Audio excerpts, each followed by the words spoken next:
loving the way I roll. Loving the way I roll. Loving the way. So I got my boy Coach Howard in the mix. You might remember Coach Howard because he won the giveaway for our autographed football.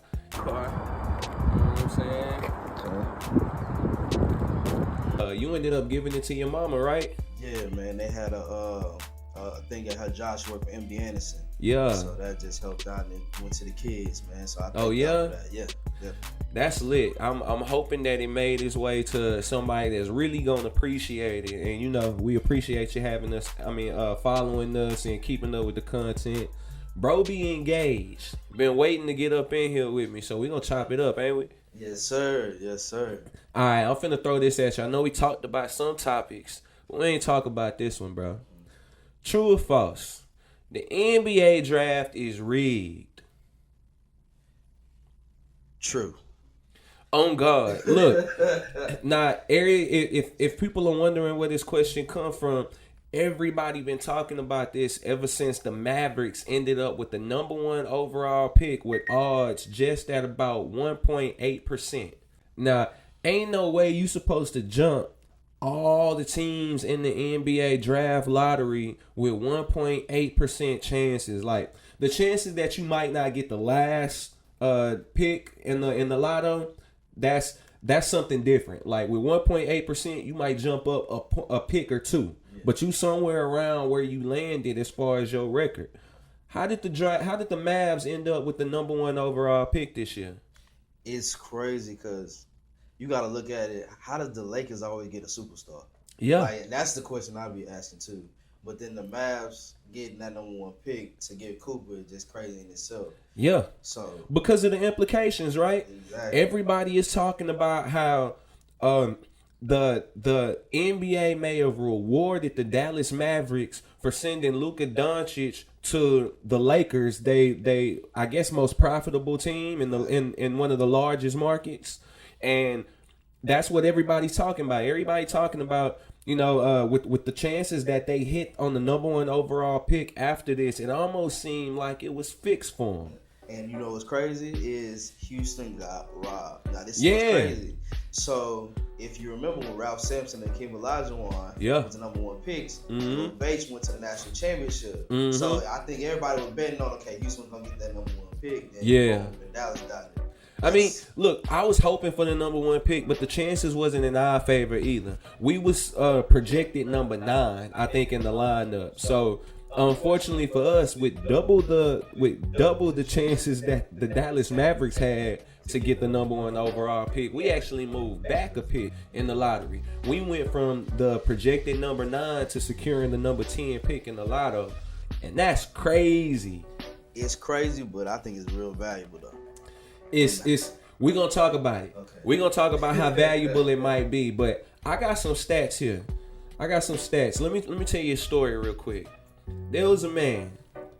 His name was Shaquille O'Neal, the man. You familiar? You heard of this guy? Diesel. On God. Shaq told the story when all of this came out and people were questioning the integrity of the draft lottery. Shaq told the story on a podcast. In 1992, I think the draft was in June or something. He says that he remembers meeting David Stern a couple of days before the draft lottery. I meet Mr. Stern in March, and he says to me, "Hey, know who you are. Can't wait for you to come to the NBA." And then whispers in his ear, "You want to play where it's cold or where it's hot?" He thought it was a joke, but he answered it. He said, "I want to go to a warm city." I was like, "Hot."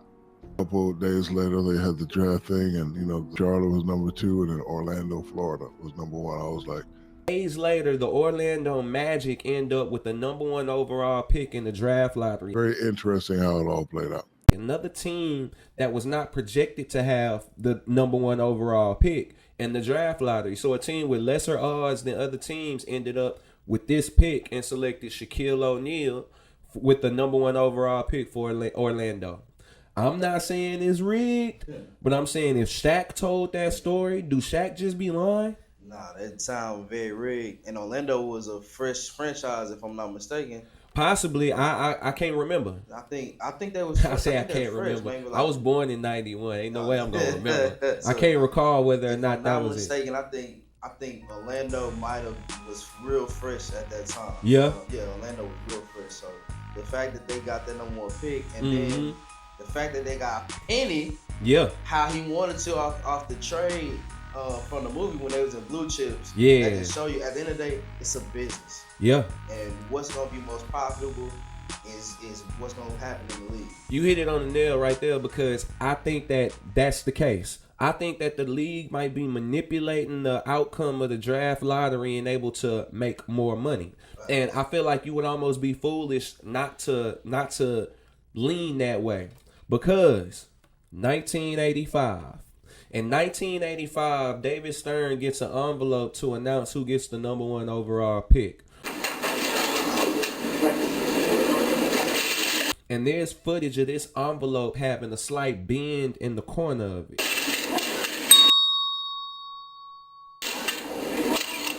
The team whose logo is in this envelope will have the first pick in the NBA draft. So to everyone who's watching, those results are supposed to be anonymous until he opens up that envelope. But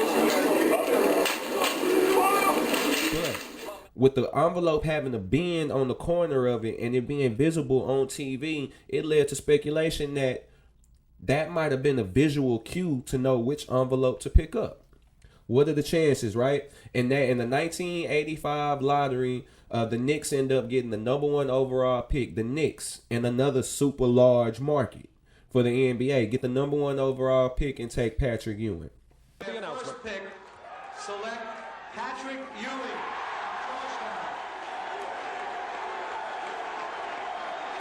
Let's talk about the Orlando Magic in 1990. You were right, because I wrote it down in my notes. The Orlando Magic in 1992 and 93 received back-to-back #1 overall picks after a change in ownership, very similar to what just happened with the Mavericks. That's crazy, right? I got one more.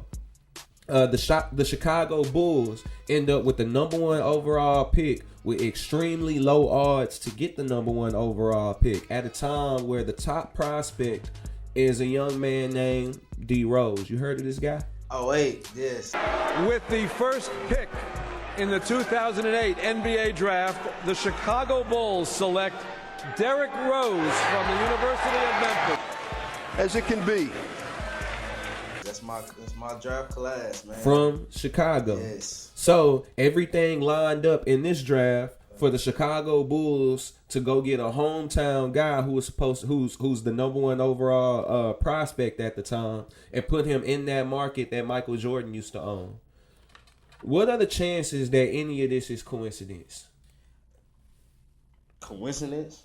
That's what I'm saying. All this stuff you can say can be planned, but it's like, what better storyline would it be with D Rose? You played for John Calipari, went to the championship and lost to Kansas. That's what you got to think. To the home city and just put on for the city. And at that time, bro, D Rose was a monster. I'm not gonna lie to you. Yeah, I'm knowing. So who else could you see D Rose actually playing for? Yeah. Well, the thing is, like, it just almost never works out like that. For some reason, it worked out like that when Cleveland drafted LeBron James. Yeah. So I just, one more stat for you. The worst team since the draft lottery started in 1985 or 1984, I believe. The worst team has never gotten the #1 overall pick, and I think that's crazy. But what's even more crazy than that is since 1985, through the years, they have done more to discourage tanking by evening the odds of the top three or the bottom three teams. They all get a 14% chance at the #1 overall pick.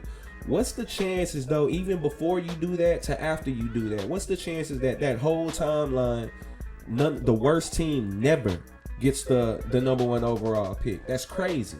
It's crazy. At the end of the day, do it make sense to give them a superstar if they need? Like, think about it. It's according to what team it is. Yeah, like, you gotta look at Philly. How many major lottery picks have Philly had, and Philly can't even get past the second round? Well, that's the process. Yeah. That's a whole different conversation if you ask me. That's the process. They was tanking and selling tickets and and gear to fans at the same time, and they got them to buy in because Philadelphia guys are the smartest guys in the planet. So.